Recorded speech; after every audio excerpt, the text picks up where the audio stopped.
अस्सलाम वालेकुम क्लास 7। आज हमारा एसएसटी का जो लेक्चर है वो चैप्टर नंबर 4 लैंड के अबाउट है। Unit 1 chapter number 4 land. तो इसकी हाफ बुक रीडिंग हमने कर ली थी और प्रीवियस रीडिंग में हमने यही पढ़ा था कि ज़मीन को हम किस किस मकसद के लिए इस्तेमाल कर सकते हैं। तो आज जो हमारा टॉपिक है वो है ट्रांसपोर्ट और रेलवे, यानी ट्रांसपोर्ट के लिए और रेलवे के लिए हम लैंड को कैसे यूज़ कर सकते हैं। Railway not only takes the space for the railway station but also takes the space that the rail tracks take, यानी रेलवे स्टेशन के लिए जो ज़मीन इस्तेमाल होती है वो सिर्फ यही नहीं कि ट्रेन के चलने के लिए ही जगह की ज़रूरत होती है, बल्कि उसके ट्रैक के लिए। ट्रैक कौन सा होता है, यानी ये जो आप रास्ता देख रहे हो, जो पटरी सी होती है ट्रेन की, उसके लिए भी हमें ज़मीन की ज़रूरत होती है।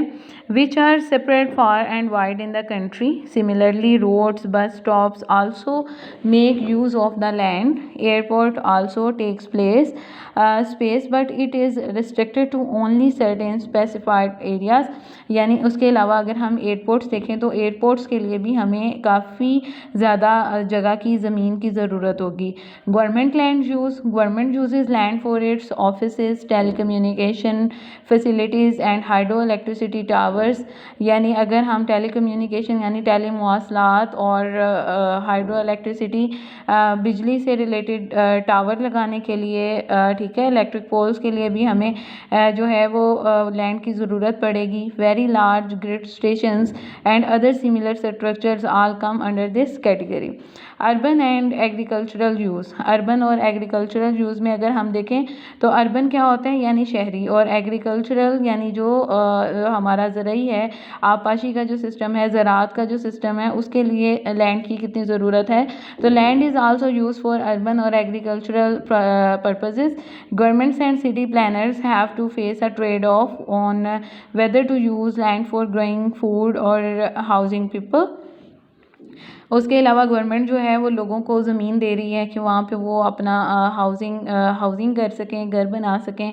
और गार्बेज और landfill sites in the urban areas need to be planned away from the living areas in the cities. Similarly garbage needs to be properly disposed of, otherwise garbage can separate infection and bad smell all around. और आप देखते हो कि एक कोई ऐसी जगह भी होती हैं जहाँ पे कचरा वगैरह जो है, गार्बेज वगैरह जो है, उसको कलेक्ट किया जाता है, जिस तरह से आपको पिक्चर में भी नज़र आ रहा है। अर्बन वेस्टेज में कितनी ज़्यादा ज़मीन यहाँ पे इस्तेमाल हो रही है। तो इसको जो है वो अच्छे तरीके से मतलब जो है वो डिस्पोज करना चाहिए कचरे को, अदरवाइज फिर इन्फेक्शन का भी ख़तरा होगा और जो स्मेल है वो भी बहुत ज़्यादा फैलेगी। The more garbage is left to rot the more diseases it can separate. यानी बहुत सारा जो गार्बेज होता है उसको उसी तरह से बेकार छोड़ दिया जाता है और उसकी वजह से बहुत सारी बीमारियाँ फैल जाती हैं। Over grazing and over cultivation are problems found usually in rural areas and directly related to agriculture and animal husbandry. Overgrazing और cultivation की जो सारी प्रॉब्लम्स हैं वो ज़्यादातर जो हैं वो देहाती इलाकों में पाई जाती हैं, वहाँ पे देखी जाती हैं। और उसके अलावा earth other than the oceans and seas has a certain portion of land. अगर हम ओशन और सीज़ वगैरह की जगह देखें तो उन्होंने भी काफ़ी ज़्यादा हमारी ज़मीन की जगह ले रखी है। And on which we live, as we have seen, land can be use for a number of purposes like agriculture and urban development and this is where the debate starts. Last पे did you know है, ये आपने highlight करना होता है। Some expert say that 21% of the world's rain forest are gone due to urbanisation and its demands. Next page पे अगर हम आएँ तो on the other hand, if we make too many roads and city buildings we would not be able to do agriculture on that land. अगर हम बहुत ज़्यादा roads बना देंगे, बिल्डिंग्स को कंस्ट्रक्ट कर देंगे तो हमारे पास इतनी भी ज़मीन बाकी नहीं रहेगी कि वहाँ पे हम एग्रीकल्चर का काम कर सकें। और increasing farmers are selling their agriculture and situated near big cities like Lahore to housing schemes and other similar commercial ventures for huge amounts of money.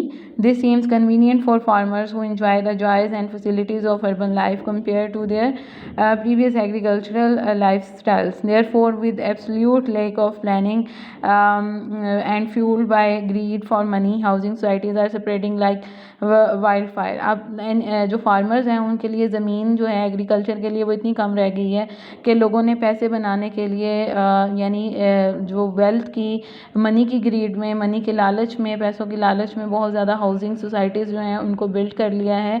और in the short run it might seem like a win win situation as everyone is making money. और आपको जिस तरह से मैंने बताया कि हर कोई जो है वो विन विन सिचुएशन में है, यानी हर कोई जो है वो मेकिंग मनी कर रहा है, पैसे बना रहा है। And what could be wrong with making more money? In the long run the story would seem different and not as rosy। और नेक्स्ट अगर आप आएँ तो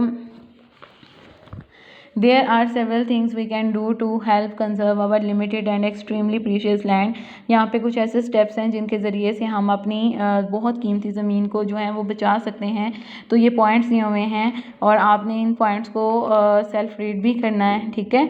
और सेल्फ रीड करने के बाद आपको पता चलेगा कि क्या है इसमें। इन हिली एरियाज़, यानी जो हिली एरियाज़ हैं वहाँ पे प्लाइंग should be done along the natural contour of the hills. Planting trees, plants and grass help stop soil halogen, यानी ट्रीज़ उगाने चाहिए ताकि जो सॉइल एरोजन है उससे बचा जा सके। एंड कंजर्व लैंड, और ज़मीन को बचाया जा सके। We must stop cutting of trees and prevent over cultivation and over grazing. rows of trees called shelter belts are planted near the border of deserts